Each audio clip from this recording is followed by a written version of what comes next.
Hello, welcome back to the reading of the poem of the Man God, written by Maria Valtorta, Volume 3, Chapter 275, Part 3, Avarice and the Foolish Rich Man. Jesus continues, "Be not afraid, my little flock. My Father was pleased to call you to the kingdom, that you may have his kingdom. You may therefore aspire to it, and assist the Father through your goodwill and holy activity. Sell your property and give the money to charity if you are alone. Give your relatives means of subsistence as compensation for your abandoning the house to follow me. Because it is unfair to deprive children and wife of their daily bread. And if you cannot sacrifice money, sacrifice the wealth of your affections. They are money which God evaluates for what they are, gold, which is purer than any other gold. Pearls, which are more precious than those taken from the sea, and rubies, which are rarer than those found in the bowels of the earth. Because to renounce one's family for my sake is love, which is more perfect than the purest gold. It is a pearl made of tears, a ruby made of blood wailing from the wound of one's heart, torn to pieces by the separation from father and mother, wife and children. But such purses never wear out, such treasures never fail. Thieves cannot break into heaven. Woodworms cannot eat what is deposited there, and have heaven in your hearts, and your hearts in heaven, near your treasures, because a heart, whether good or wicked, is with what you consider your dear treasure. So as a heart is there where its treasure is, in heaven, so the treasure is there where the heart is, within you. Nay, the treasure is within the heart, and with the treasure of saints in the heart there is the heaven of saints. Be always ready, like those who are about to depart, or are waiting for their master. You are the servants of the Master God. He can call you where he is any moment, or come where you are. Be therefore always ready to go, or to pay him homage, with work or traveling belt round your waist, and lamps lit in your hands, coming out of a wedding party with one who has preceded you in heaven, and in being consecrated to God on the earth. God may remember that you are waiting, and may say, "Let us go to Stephen, or to John, or to James, and to Peter," and God is fast in coming, or saying, "Come." So be ready to open the door to him when he arrives, or leave should he call you. Blessed are those servants whom the master finds vigilant on his arrival. I tell you solemnly that to reward them for their faithful waiting, he will gird his waist, make them sit at the table and serve them. He may come at the first, or second, or third watch. You do not know. So be always vigilant, and you will be happy if you are so, and the master finds you thus. Do not flatter yourselves by saying, "There is time. He will not come tonight." Evil would befall you. You do not know.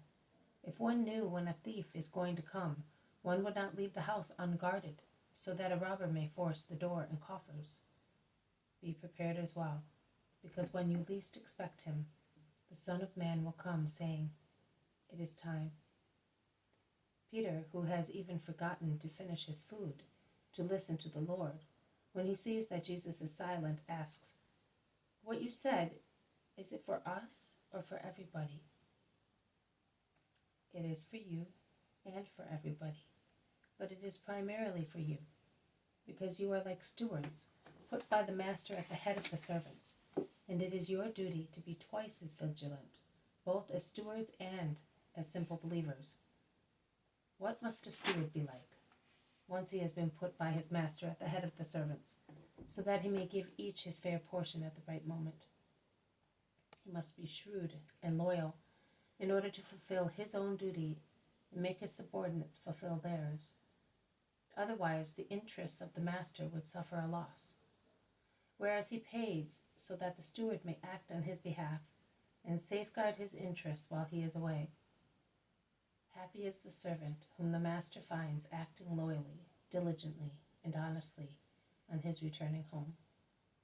I tell you solemnly that he will appoint his steward over other estates, over all his estates, and will relax and rejoice in his heart because of the reliability of his servant.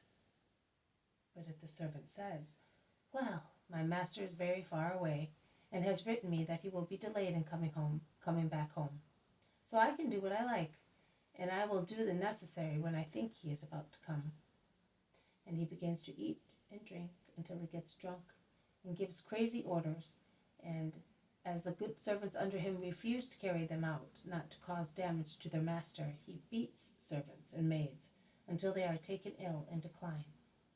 And thinking that he is happy, he says, "At last, I relish being the master and feared by everybody." But what will happen to him? It will happen that the master will arrive when he least expects him, catching him perhaps in the very act of pocketing money or bribing some of the most unreliable servants. Then I tell you, the master will throw him out, depriving him of his position as steward and refusing to keep him among his servants, because it is not right to keep unfaithful traitors among honest people. And the more the master previously loved and instructed him, the more he will be punished. Because the more one is aware of the will and mind of the master, the more one is obliged to fulfill it accurately. If one does not act as the master explained in so great detail that nobody else was told so clearly, one will be severely beaten, whereas an inferior servant who knows little and does wrong while he thinks he is doing right will receive a less severe punishment. Much will be requested of him who was given much, and he who has much in his care will have to return much, because my stewards will be asked to give an account also of the soul of a baby 1 hour old. My election is not a cool relaxation in a flowery little wood. I came to bring fire on the earth, and what can I wish for but that it may light up? That is why I tire myself, and I want you to tire yourselves until you die, and until the whole earth is a celestial bonfire. I am to be baptized with a baptism, and how distressed I will be until it is accomplished. Are you not asking why? Because through it I will be able to make you fire bearers, agitators who will act in every and against every social stratum to make it one thing only, the flock of Christ. Do you think that I have come to bring peace to the earth? And according to the way of thinking of the earth?